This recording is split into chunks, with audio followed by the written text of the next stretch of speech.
안녕하세요. 부자멘토 이지윤입니다. 자, 오늘은 주택임대사업자 등록할까 말까 이런 제목을 가지고 방송을 진행해 보도록 하겠습니다.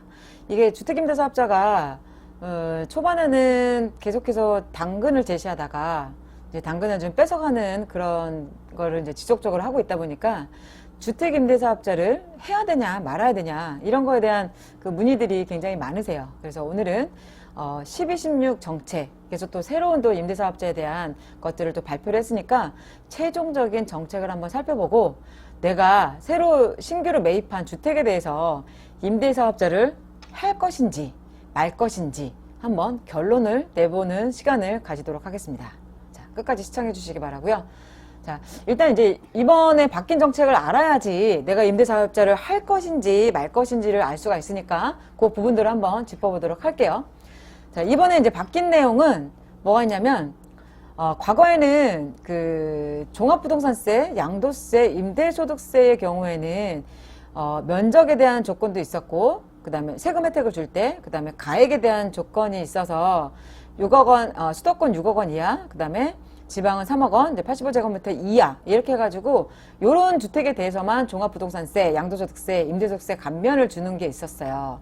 근데 이게 우리 취득세하고 재산세는 면적 기준만 있었고 가액 기준이 전혀 없었는데 이번에 제도가 바뀌면서 취득세, 재산세마저 가액 기준을 신설했습니다. 그래서 얘도 똑같이 동일하게 수도권 6억 원 이하, 지방 3억 원 이하, 85제곱미터 이하일 경우에만 취득세와 재산세에 대해서도 감면을 해주겠다 이런 내용이에요. 그러니까 거의 세금 혜택이 없다 이렇게 보시면 될 것 같고요. 6억 원이 넘어가는 경우에는 세금 혜택이 없다 이렇게 보시면 될 것 같고 이 공시가격도 지금 현재는 실제 거래되는 가격의 약 70% 수준이지만 이걸 이제 점차적으로 2021년도까지 이건 이제 조금 더 빠르게 현실화한다고 했으니까 올해나 내년 정도에 공시가격이 실제 거래 가격이랑 거의 비슷해질 가능성이 높거든요. 그렇다 보니까 지금 현재 5억이라고 하더라도 공시가격이 6억이 넘어가는 주택이다. 그런 경우에는 좀 세금 감면 혜택이 많이 줄어드니까 그런 부분 좀 유의하셔서 주택을 좀 매입하셨으면 좋겠고요. 이 양도소득세에 대해서 한 가지 짚어드리고 넘어가게 되면 과거에는 이제 9.13 대책 이전에는 그 양도세도 면적에 대한 조건만 있었고 가액에 대한 조건이 없었거든요. 그렇다 보니 강남에 15억짜리, 17억짜리 이런 아파트를 사가지고 10억짜리 이런 아파트를 사서 임대주택으로 등록을 하는 거예요. 등록을 해놓으면 걔가 8년이나 10년 정도만 그 한동안 또 10년을 임대주택으로 등록하게 되면 양도소득세 100% 감면되는 요건도 있었거든요. 그러니까 등록을 해놓고 10년만 임대를 해놓으면 예를 들어서 강남 아파트가 10억짜리가 30억이 돼도 양도세를 안 내도 되는, 물론 이제 그 농어촌 특별세가 있기는 하지만 20%가 있긴 하지만 그 대부분을 양도세를 감면해주는 그런 혜택이 있다 보니까 강남의 아파트들을 사가지고 다 임대주택으로 등록을 해놓은 거예요. 그렇다 보니 이 9.13 대책 때 양도소득세에 대해서 가액 조건을 붙인 거거든요. 그러다 보니까 공시가격이 6억 원이 넘어가는 고가주택이 약간의 조정을 겪었죠. 물론 지금은 이제 다시 또 이제 회복 단계, 다시 또 올라가고 있는 추세이긴 하지만, 그래서 이 재산세하고 이제 뭐 취득세까지 이제 그 세금을 감면을 안 해주니까 사실 이제 6억 원이 넘어가면 공시가격이 6억 원이 넘어가면 임대주택으로 등록할 필요가 없겠죠. 그래서 이런 부분들 미리 좀 알고 계셔야 될 것 같고요.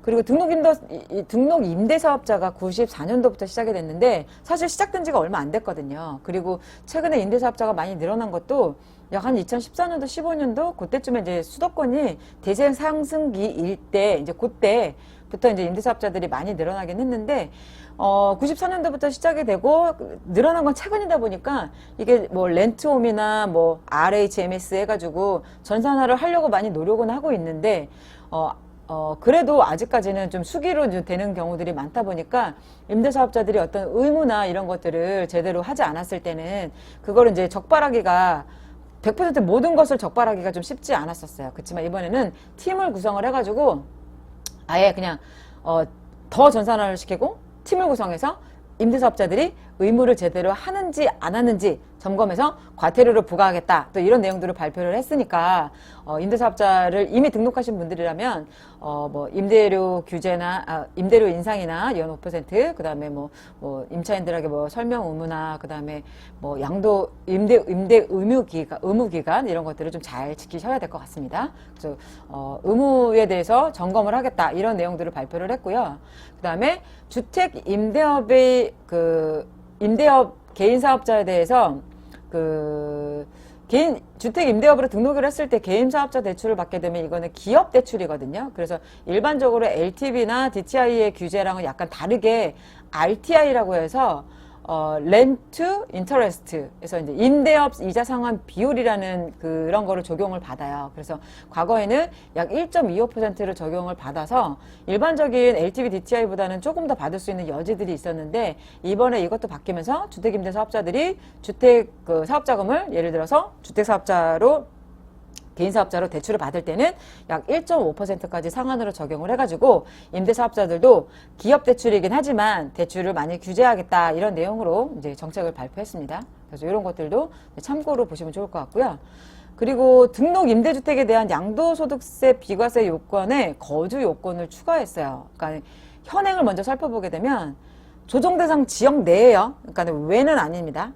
조정대상 지역 내에 한 세대 한 주택은 보유기간과 거주기간이 2년 이상인 경우, 그러니까 사는 것도 2년, 그 다음에 갖고 있는 것도 2년일 때 이제 9억 원까지 비과세 혜택을 받을 수가 있었어요. 받을 수가 있었는데, 개선된 내용은 조정 대상 지역 내에 등록 임대주택도 거주요건 2년을 충족해야만 1세대 1주택 비과세 혜택을 준다는 얘기예요. 그러니까 이게 무슨 얘기냐면, 좀 헷갈리시는 분들이 많으실 텐데, 내 집이 이제 예를 들어서 9억, 8억짜리예요. 네, 나머지는 다 임대주택으로 등록을 해놨어요.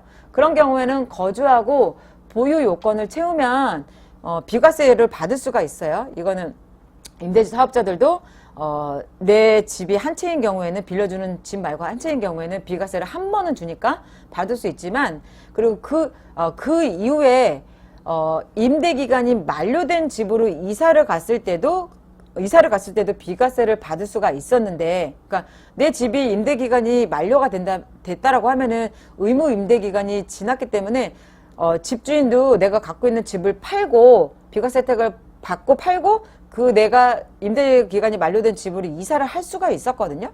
근데 그래도 그때도 비과세를 받을 수가 있었는데 이거는 이제 양도소득세를 강화한 거는 내가 등록 임대주택으로 이사를 하더라도 여기서 간과하지 말아야 될 거는 주의하셔야 될 점은 임대기간이 만료된 주택입니다. 임대기간이 만료된 주택으로 이사를 했을 때도 거주기간 2년을 맞춰야지만 비과세를 주겠다 이런 내용으로 바뀐 거예요. 그래서 보시면은 좀 헷갈리실 수가 있거든요. 이게 이해가 좀 안 되실 수 있어서 제가 좀 쉽게 설명을 드렸으니까 표도 좀 캡처를 해 놓으시고요. 이해를 하시는데 좀 쉽게 부연 설명 드렸으니까 이 부분도 꼭 이해를 비과세, 양도세 비과세에 대해서 조금 더 혜택이 줄어들었다 이렇게 보시면 될 것 같고요. 자, 다음은 조정대상 지역 다주택자 양도소득세 중과 시 주택수의 분양권도 포함이 된다라는 이야기인데요. 현재는 9.13 대책에 따라 대출 청약 시에는 분양권도 주택수에 포함이 되고 있으나 그 세제상 다주택자 여부 판단 시에는 주택수에 미포함을 하고 있는데 이렇게 바뀐 내용은 다주택자가 조정대상 지역 내에 주택을 양도할 때는 양도소득세 중과를 위한 주택수 계산에 분양권도 포함한다는 얘기예요. 그러니까 이게 무슨 얘기냐면 좀 어렵게 보이지만 좀 쉽게 설명을 드리면 다주택자가 조정대상 지역 내의 주택을 양도하게 되면 과거에는 분양권을 포함을 안 했었어요. 과거에는 분양권을 포함을 안 했었는데 이제는 다주택자가 조정대상 지역 내입니다. 내니까 외는 아니에요. 내에 있는 주택을 팔 때도 분양권을 갖고 있을 때는 양도세 중과를 할 때 주택수에 포함을 하겠다 그 얘기예요. 그러니까 과거에는 이 분양권은 주택수에 포함을 안 했지만 왜냐면 이건 세금 관련이기 때문에 포함을 안 했지만 이번에 바뀐 내용으로 주택수에도 대신에 다주택자일 때요. 다주택자는 조정대상 지역 내에 주택을 양도할 때 분양권을 갖고 있다라고 하면은 걔도 주택수에 포함을 하겠다. 그 얘기라 보시면 될 것 같아요. 그래서 이 부분도 이제 바뀐 내용이니까 좀 잘 알고 계셔야 될 것 같고요. 그리고 이제 다음을 좀 살펴보게 되면 요거 이제 한 가지를 좀 짚어드리고 싶은데, 이 9.13 대책 때 세제상 다주택자 여부 판단 시에는 주택수에 미포함을 했었던 게, 그때 이제 뭐 포함을 하네 마네 이런 얘기가 있으면서 2월 가세 제도가 이제, 분양권에 대해서는 적용을 해줬었는데, 이 부분이 어떻게 바뀌었는지 한번 표를 볼게요. 과거에는 그 분양권 같은 경우에는 2월 가세가 적용이 됐었거든요. 그래서 2월 가세가 뭐냐면은 그냥 주택수를 보지를 않았었어요, 과거에는. 그래서 2월 가세에 대한 정확한 개념을 설명을 드리면, 거주자가 양도일로부터 소급하여 5년 이내에 그 배우자 또는 직계 존비속으로부터 증여받은 토지, 건물, 특정 시설물, 이용권, 부동산을 취득할 수 있는 권리에 대한 양도차익을 계산할 때 그 취득가액은 배우자나 직계 존비속의 취득 당시, 그러니까 배우자나 직계 존비속으로부터 증여받은 것들 있잖아요. 근데 그런 거에 대한 양도차익을 계산할 때는 그 배우자나 직계 존비속이 취득할 당시의 기준으로 산정한다는 얘기였었거든요. 그러다 보니까 분양권을 증여를 해가지고 그때 당시에 그 취득가액을 기준으로 보기 때문에 그 취득가액으로 매각을 하게 되면은 양도세를 절세할 수 있는, 불법은 아니지만 약간의 편법 같은 게 있었거든요. 근데 9.13 대책으로 이 부분도 이제 바뀌긴 바뀌었는데, 그래서 정리를 한 표를 보면 좀 쉽게 이해가 되실 거예요. 그래서 과거에 양도소득세 2월 가세가 적용 배제될 때 부인이 예를 들어서 쉽게 설명을 드리는 거예요. 분양권 4.5억 원에 취득을 했어요. 남편에게 6억 원에 증여를 했어. 그럼 증여세는 안 나오겠죠? 그렇지만 남편이 산 건 4.5억이고 프리미엄이 1.5억 붙었는데 그거를 남편에게 6억 원에 증여를 하고 6억으로 이제 신고를 한 거죠. 배우자가는 증여가 10년간 6억 원이 공제가 되니까, 그래서 이 남편이 그걸 가지고 제3자에게 6억 원에 매도를 한 거예요. 그러면 남자는 매수가가 그 당시에 취득가로 산정이 된다 그랬죠. 그러면 6억 원에 취득한 거니까 6억 원에 매각했으니까 양도차익이 없는 거로 이제 비과세 되는 거예요. 그래서 이런 걸로 분양권에 대해서 편법으로 이렇게 좀 절세를 하는 방법들이 있었는데, 이거를 이제 제도를 바꾼 거죠. 그러니까 뭐냐면 앞으로 양도소득세 2월 가세가 적용이 되는 거는 어떤 식이냐면 똑같은 거예요. 부인이 분양권을 4.5억 원에 취득했어요. 그리고 남편이 6억 원에 증여를 했어요. 그러면은 매입가가 4.5억 원이고 그리고 프리미엄이 1.5억 원이고, 그래서 똑같이 6억 원에 신고를 하고 남편이 제3자에게 6억 원에 매도를 했어요. 그래도 바뀐 법은 남편이 아내에게서 분양권을 4.5억 원에 취득한 것으로 인정을 하는 거죠. 그래서 이 남편이 매도를 제3자에게 6억 원에 하더라도 1.5억 원의 양도차익이 발생을 했다라고 판단을 하는 거기 때문에 1.5억 원에 대하여 양도소득세를 과세를 하겠다, 이 내용이에요. 그러니까는 증여를 통해서 어떤 편법을 통해서 그 프리미엄이 올라가는 거를 세금을 덜 내기 위해서 했던 이런 행위들을 차단하겠다, 이런 이야기거든요. 그래서 사실 청약 시장이 너무 또 과열이 되다 보니까 이런 편법들을 사실 많이 사용했어요. 프리미엄이 내가 3억 주고 예를 들어서 5억 주고 분양을 받았는데 걔가 갑자기 8억이 된 거예요. 예를 들면 7억이 됐어요. 그럼 걔를 배우자한테 증여를 하는 거예요. 그러면은 그 당시의 금액으로 그 취득가액이 산정이 됐기 때문에 7억으로 취득가액이 산정돼서 그 이후에 7억에 팔면 양도차익이 없었던 거죠. 쉽게 설명을 드리면. 근데 이게 워낙 그 청약시장에 과열이 되고 이 프리미엄을 세금을 안 내기 위해서 이런 식으로 편법으로 많이 하다 보니까 이제 양도세도 이제는 그 분양권도 이제 주택수에 포함이 돼서 이제 세금을 매기겠다, 이런 내용으로 바뀐 거니까 이 부분도 꼭 알고 계시면 좋을 것 같아요. 그리고 요거 이제 한 가지 좀 팁으로 좀 설명을 드렸고요. 주택임대사업자는 위반시 과태료 항목도 굉장히 많습니다. 그래서 요거는 한번 꼭 캡처를 해놓으셨다가 임대사업 하시는 분들은 꼭 갖고 계시면 좋으실 것 같고요. 내용들이 복잡한 내용들이 되게 많으니까 뭐 1차, 2차, 3차 위반했을 때 뭐 50만원, 70만원, 100만원짜리 위반 항목도 있고 그 다음에 500만원, 700만원, 1000만원짜리 위반 항목들도 있으니까 이것도 꼭 알고 계시고 가장 그 과태료가 많은 거는 의무 임대 기간 중에 임대하지 않거나 양도한 경우예요. 이게 과거에는 1000만원이었다가 그 다음에 3천만원이었다가 지금 5천만원으로 바뀌었거든요. 그러니까 지금 팔면 의무 임대 기간 내에 팔면 5천만원 내야 되니까 웬만하면 의무 임대 기간 내에 팔면 안 되겠죠. 이게 왜 생겼냐면 한창 강남시장에 들끓을 때 10억짜리 사가지고 갑자기 단기간에 15억이 된 거예요. 임대주택으로 등록을 해놔도 등록을 해놨는데 갑자기 단기간에 오르니까 그냥 과태료 1000만원 내고 그냥 양도차익 5억 원을 받기 위해서 그냥 매각을 한 거죠.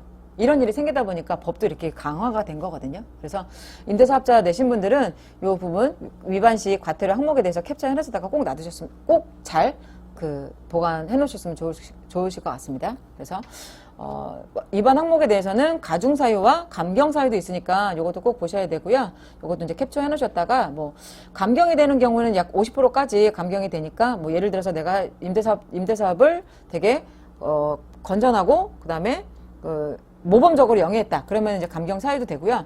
그 위반 사실이 굉장히 고의적이다. 그런 경우에는 가중도 되니까 이런 부분들도 꼭 참고로 보시면 될 것 같아요. 그래서 정책이 바뀌면서 임대사업자가 어떤 혜택이 줄었는지에 대해서도 한번 짚어봤고요. 그리고 2월 과세에 대해서도 잠깐 짚어봤는데 결론을 내어드리면 지금 현재는 단기 임대, 그러니까 이제 4년 임대잖아요. 4년 임대에 대해서는 거의 혜택이 없다고 그냥 보시면 될 것 같아요. 그리고 종합부동산세나 뭐 기타 여러 가지 세금에 대한 것들도 장기 임대 위주로만 이제는 포커싱이 맞춰 있기 때문에 내가 예를 들어서 신규로 매입한 주택이거나 아니면 뭐 작년이나 뭐 재작년에 매입을 했는데 내가 그거를 임대사업자로 등록하고 싶다. 근데 그런 경우에는 조금 더 장기로 보유해서 내가 양도 차익에 대해서 장기 보유 특별공제를 받고 싶다. 그런 경우에는 등록을 하시는 게 맞고요. 내가 이거 그냥 단기로 뭐 4, 5년 만에 매도할 거야. 그런 경우에는 양도 차익 감면해 주는 거 거의 없으니까 그냥 그런 경우에는 그냥 임대사업자 등록 안 하시고 그냥 갖고 계셨다가 매도를 하시는 게 좋으실 것 같고요. 서두에 말씀드렸던 것처럼 이제는 종합소득세, 임대소득세, 취득세, 재산세 모든 구간에 대부분의 구간에 가액 조건 6억 원 이하, 수도권 6억 원 이하, 그 다음에 지방은 3억 원 이하라는 그런 가액 조건이 붙어버렸기 때문에 6억 원 이상이 넘어가는 경우는 임대사업자로 등록해봐야 혜택이 있다 없다? 거의 없다 이렇게 보시면 될 것 같습니다. 그래서 결론 내드렸으니까 내가 단기간에 매도 계획이 있다 그런 경우에는 임대사업자로 등록하지 마시고요. 그리고 8년 이상 임대하고 10년 이상 임대할 거다. 그런 경우에는 임대사업자로 등록하셔서 6억 원 이하일 때입니다. 그리고 지방은 3억 원 이하일 때 등록하셔서 장기보유 특별공제 받으시는 것을 추천을 드리고 싶습니다. 그래서 오늘은 임대사업자 할까 말까에 대해서 이제 결론을 내드렸고요. 오늘 내용이 재밌고 유익하셨다면 구독과 좋아요 눌러주세요. 다음 시간에 또 찾아뵙겠습니다. 감사합니다.